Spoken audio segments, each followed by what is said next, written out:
হাসান আজহারির মতো মানুষ যদি সংসদত যায় তাহলে হালুরঘাট ব্রিজ তো ওইব ইনশাআল্লাহ। সাথে যেই উন্নয়নের ছোঁয়া এই 28 নফাই ইয়েন ফাইব জিয়ন মিদি বিপদ ইয়েন মিদি আইতি এই বক বিএম ডিফুর আগুন এই বক বন্যার পানি এই বক আগুনে ঘর জ্বলি যান জেরে দুঃখ দেখি এরা আইতি। আসসালামু আলাইকুম ওরহমতুল্লাহ। এবার তারুণ্য এবং যুব সমাজের জয় জয়কার চলের এই সম্বন্ধে দিয়ে নির্বাচনের যে আবহাওয়া,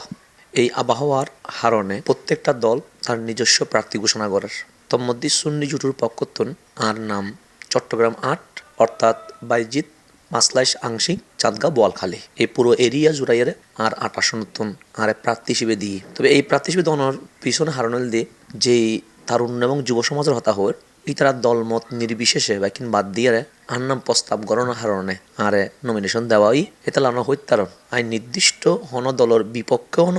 বা কারো বিপক্ষে নতিয়ে আইন জনতার পক্ষে দিয়ে আই যেহেতু চট্টগ্রাম 28 দিয়ে অনে জানন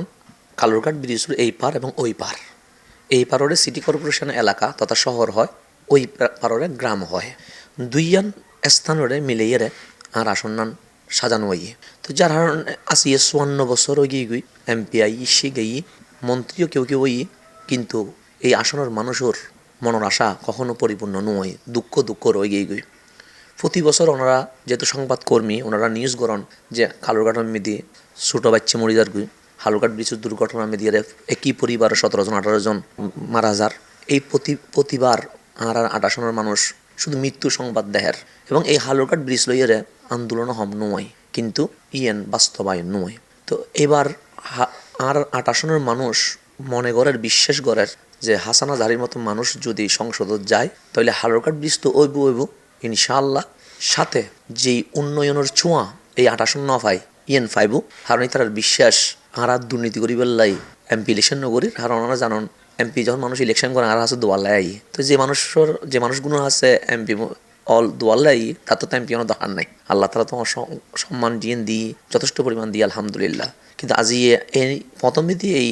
সংসদ সদস্য নির্বাচনত নামানোর পিছনে হারানো দিয়ে জনগণের সেবা এবং ওনারা দেখুন জিয়ন মিদি বিপদ ইয়ন মিদি আইতি এই বক বিএম ডিফুর আগুন এই বক বন্যার পানি এই বক আগুনে ঘর জ্বলি যান জেরে দুঃখ দেখি এরা আইতি। আমি রসুল করিম সাল্লাল্লাহু আলাইহি ওয়াসাল্লাম শিক্ষি দিই ধর্মের দাওয়াতর আগে সৃষ্টির সেবা গরম করিব এবং সৃষ্টির সেবা করলেই আল্লাহ রাজি হইব। এই কার্যক্রম দেখানোর কারণে আজি জনগণ বিশ্বাস করার যে আর মাধ্যমে ইনশাআল্লাহ এই 28 উন্নয়ন সম্ভব হইব। আমি তো আসলে নাইমি দিতে তরুণ প্রজন্ম লাই ইতারার জিয়ান মন মানসিকতা এই গ্লোবালাইজেশন বিশ্বায়নের এই যুগত মিডিয়ারে যেমনি ক্লিক করলে বিশ্ব চলে ইতারার মন মানসিকতা এবং যারা 20 বছর আগর জেনারেশন হয় ইতার মন মানসিকতা কিন্তু এক নম্বর। তাই তারুণ্য যুব সমাজের চাহিদা দিয়ে ভিন্ন একজন মুরব্বীর চাহিদা দিয়ে রাতে সুন্দর করে ঘুম যাইব, দিনের মেদি সুন্দর করে দিন হারাইব, এইভাবে জীবন হারাইব। কিন্তু তরুণ ওভাবে দে আই নিয়ত বইয়ারে বিশ্বত কি অরিয়েন্স আই তাহলে তারুণ যুব সমাজের পরিবর্তন লাই আর ইস্তাহার মেদিয়ারে আই কিছু জিনিস আইনম তার মধ্যে অন্যতম যদি বিশ্বায়নের যুগ যে আইটি সেক্টর আছে এবার ট্রেনিং দরনান আর যুব সমাজ হলে বেশি দরকার। বর্তমান ধরুন অনেকে গার্মেন্টসে জব করের বা বিভিন্ন অফিসে জব করের, কিন্তু বিশ্ব উন্নয়ন এত শুধু এগিয়ে গিয়ে মানুষ গরত বইয়ের আমেরিকা জব বই তার আইটি সেক্টরের হারণে ইনশাল্লাহ আর আসন্ন মিডিয়ারে শহর এবং গ্রাম দুই সাইডের মিডিয়ারে দুও আইটি ট্রেনিং সেন্টার খুলিবের আর উদ্যোগ লইম ইনশাল্লাহ। তার মাধ্যমে আর তরুণ সমাজ বেকারত্ব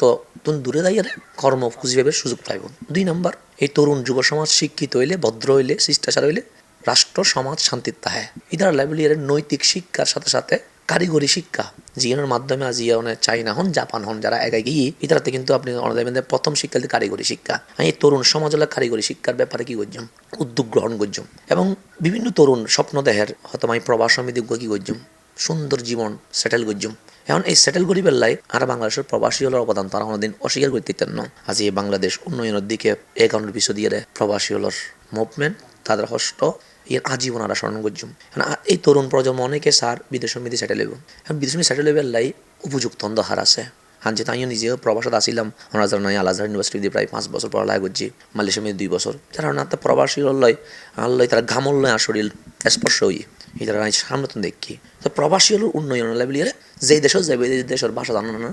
উচিত এবং জরুরি আমি মনে করি। তো আজির বিশ্ব হনার ওয়েন নসা যায় চায়না যাই জাপান যাই ইন স্বপ্ন দেয়ার তো আমি অলরেডি বিভিন্ন সংস্থালয় হতাও হই যদি নির্বাচিত হই ইনশাল্লাহ 28 মিডিয়ারে ওগো ভাষা ট্রেনিং সেন্টার গজ্জুম জীবের মাধ্যমে ইনশাল্লাহ আর তরুণ প্রজন্ম যারা বিদেশ যাই বেলায় স্বপ্ন দেয়ার এটা অন্তত একটু উপযুক্ত এদিকে যাইব এবং এই তরুণ প্রজন্মলায় আরেকখান জিনিস আর জিয়ান আজি অনেক দিকতে গুণ দুনিয়া পৃথিবী স্মার্টানোর কারণে খেলার মাঠ নাই ফল খেয়ে না পারে আমরা যেভাবে গোসল করছি এইভাবে গোসল করি না পারে সংস্কৃতি সুস্থ সংস্কৃতি যখন নতা হয় তখন মানুষ অপসংস্কৃতির দিকে যায় আজি যে হয় আরা ফলে আরাক্ষণ গেমস খেলের জুয়া খেলার খেলার কিনলে পরিবেশ দিন না পারি খেলার দেয় আরা বেলা তো ন খেলে আরা বেলা তার ফল ফুটবল খেললি ক্রিকেট খেললি রাস্তা মিদি দুজি ফরি মিদি গোসল করছি স্কুল মাঠের মিদিয়ে চাষবাস করিব রই কিন্তু এখন আই না আর ফোয়া এখন এই অবস্থা খেললে পরিবেশ আর দিন না পারি বিদায় আর এই 28 দিন ইনশাল্লাহ চেষ্টা করছুম অন্তত এলাকায় মহল্লা না পাইলেও আমি চেষ্টা করছুম যাতে আত্মাটা যেন শহরের মধ্যে আছে আর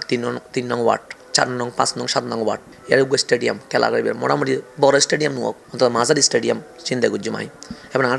কালকার ব্রিজ রই পারো যেহেতু তার গ্রামের পরিবেশে বড় ইতার খেলার মাঠ তখন আবশ্যক আর তরুণ প্রজন্মলাই খেলার মাঠের ব্যবস্থা করছুম এবং ইতাল্লাহ বাৎসরিক আমি টুর্নামেন্টের ব্যবস্থা করছুম ইনার পক্ষ থেকে ইনশাল্লাহ যাতে করে খেলাধুলার এই সংস্কৃতির মাধ্যমে আর যুব সমাজের অনৈতিক শিক্ষার্থন নৈতিক শিক্ষা জানতে পারে ইনশাআল্লাহ।